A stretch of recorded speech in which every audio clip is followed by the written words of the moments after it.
Provérbios 23, versículo 7, está escrito assim, ó: não tenha o teu coração inveja dos pecadores, antes, sê no temor do Senhor todo o dia.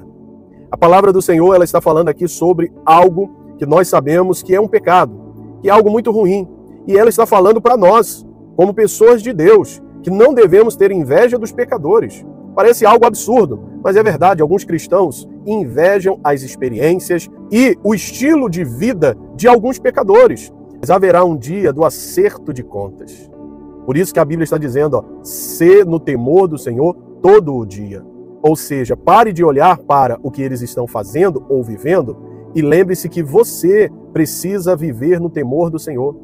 Haverá uma prestação de contas, haverá um dia em que essa fatura vai chegar, haverá um dia em que essas pessoas terão que responder pelos seus atos, por tudo aquilo que fizeram. Então você está invejando alguém que está perdido, você está invejando alguém que vai para o inferno, você está invejando alguém que irá se perder eternamente. Você, em Cristo Jesus, recebeu a salvação.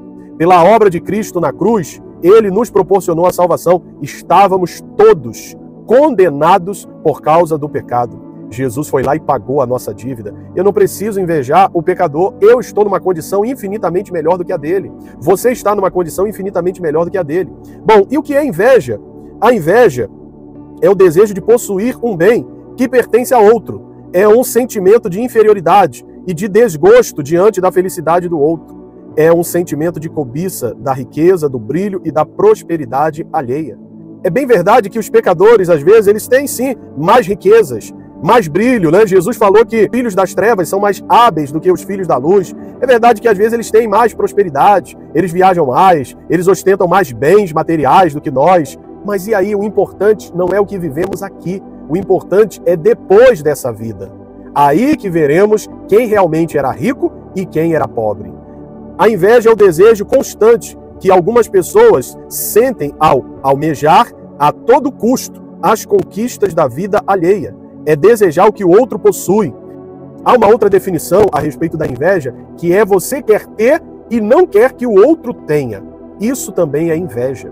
Uma coisa é você admirar um bem, um carro, uma casa. Isso é lícito. Agora, não querer que o outro tenha, porque ele não merece e quem tem que ter é você, isso é inveja.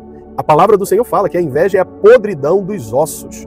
Bom, a inveja está intimamente ligada ao ciúme, no momento que produz desgosto ou tormento ao indivíduo que almeja possuir algo que pertence a outra pessoa.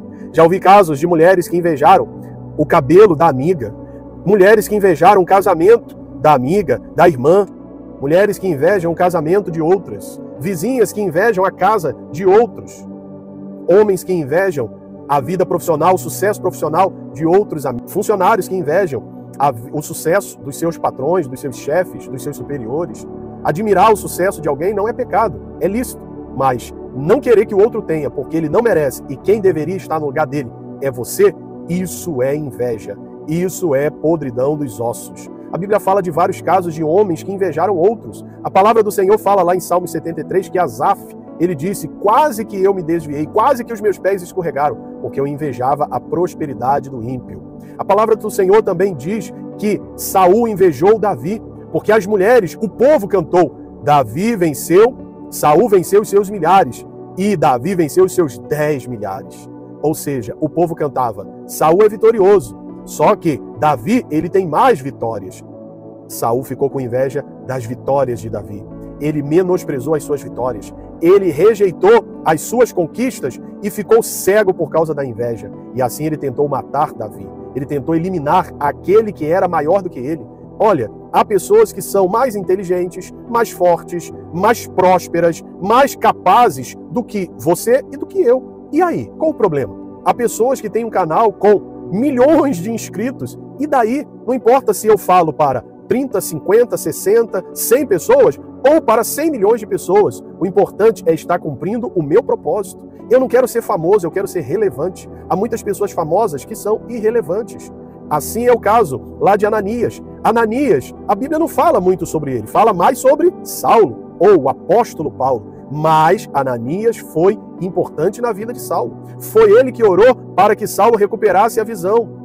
Ou seja, ele não teve muita fama. Mais famoso foi Saulo, Porém, Ananias foi relevante. Não busque fama, busque relevância. Seja uma pessoa influente na sua vizinhança, no seu condomínio, na sua família, no meio da sua parentela, na sua igreja, seja onde for, seja alguém que abençoa, seja uma bênção aonde Deus lhe colocou. Não fique com inveja do sucesso do outro. Ah, mas o outro sabe cantar e eu não sei, ele sabe tocar e eu não sei, ele sabe pregar e eu não sei, mas Deus vai lhe usar de acordo com a sua capacidade. Porque lá na parábola dos talentos, Jesus deixou bem claro que uns receberam 5 talentos, outros 2, e outros irão receber apenas 1, de acordo com a capacidade de administração de cada pessoa. Se um tem 5, amém, glória a Deus, que Deus o abençoe ainda mais. Se o outro tem 2, amém, glória a Deus, que Deus o abençoe ainda mais. Se eu tenho 1, eu vou multiplicar esse 1, eu vou cuidar do 1 que eu tenho, eu vou investir aquilo que Deus me deu, e assim eu vou cumprir o meu propósito, e assim cumpra também o seu propósito. Se o teu irmão está dando fruto, talvez não seja o seu momento, não é a sua estação, não é a sua hora de dar frutos. Ou seja, alegre-se com os frutos do teu irmão, alegre-se com as conquistas do seu irmão.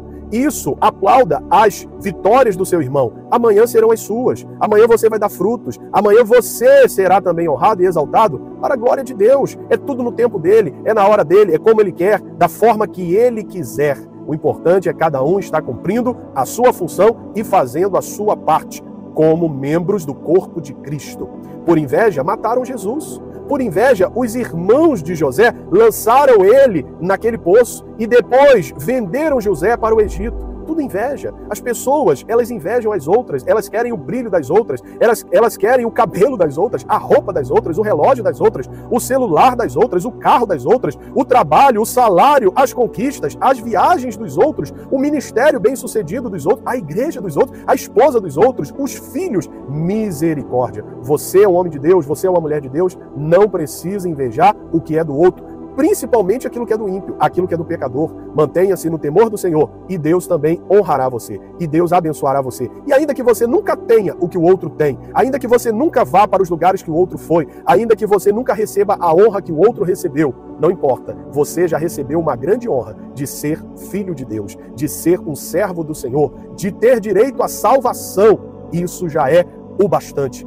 Paulo disse, se você tem com o que se vestir, o que comer, esteja contente com isso. Tá ótimo, eu já estou salvo, Jesus me alcançou, Ele me perdoou, eu tenho uma família, eu tenho um ministério, eu tenho muito além daquilo que eu mereço, daquilo que eu preciso. Então devo ser grato ao Senhor e parar com essas comparações bobas. Pare de ficar olhando nas redes sociais e se comparando com outros que provavelmente plantaram para estarem colhendo hoje o que estão colhendo. Se você também fizer a sua parte, você vai colher. Pare de olhar para a grama do vizinho. Pare com isso. Ei, principalmente a grama do pecador, principalmente a vida do pecador. Às vezes é tudo ilusão, às vezes o carro está atrasado, a documentação, não paga IPVA, a casa, a pessoa já não paga o aluguel, ou se é financiada, está quase indo a leilão. Há pessoas que vivem de aparência e você está invejando uma mentira, um engano. Há pessoas que nas redes sociais mostram a família sorrindo, sempre se divertindo, em lugares sofisticados, mas só Deus sabe se aquilo ali é uma verdade ou se aquilo ali é só uma fachada, se aquilo ali é uma ilusão.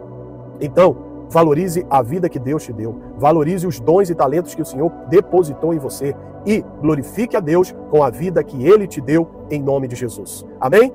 O invejoso ele é comparado com um sapo. Tem olho grande e vive na lama. Não seja como um sapo, que tem olho grande na vida dos outros, mas a sua vida vai ficar sempre na lama. Você nunca vai conquistar, você nunca vai avançar, você nunca vai chegar nos seus objetivos, porque você está perdendo tempo invejando a vida do outro. O tempo que você deveria estar gastando, orando, buscando a Deus, se consagrando, estudando, trabalhando, se esforçando, se dedicando, fazendo coisas úteis, você está perdendo, investindo, invejando a vida do seu próximo, e muitas vezes esse próximo é até um pecador que está perdido, que se morrer agora vai passar toda a eternidade longe de Deus, e você está aí deixando de valorizar, de desfrutar tudo que Deus lhe deu. Guarde essa palavra no seu coração, que Deus te abençoe e seja grato. A gratidão é a memória do coração, e o grato, ele jamais vai invejar a vida dos outros, porque ele tem muito a agradecer a Deus, ele tem muito que agradecer por tudo que ele já recebeu e por tudo aquilo pela fé que ele receberá. Deus abençoe a sua vida. Até amanhã na nossa próxima mensagem. Se você ainda não é inscrito no meu canal, inscreva-se. Isso, você não paga nada. Você participará do nosso propósito. São 31 dias de sabedoria sobre o livro de Provérbios para abençoarem a sua vida, e assim você, eu creio que se praticá-las, se colocar em prática essas lições, se tornará uma pessoa mais sábia para a glória de Deus. Fique na paz, Deus abençoe você e até amanhã na nossa próxima mensagem.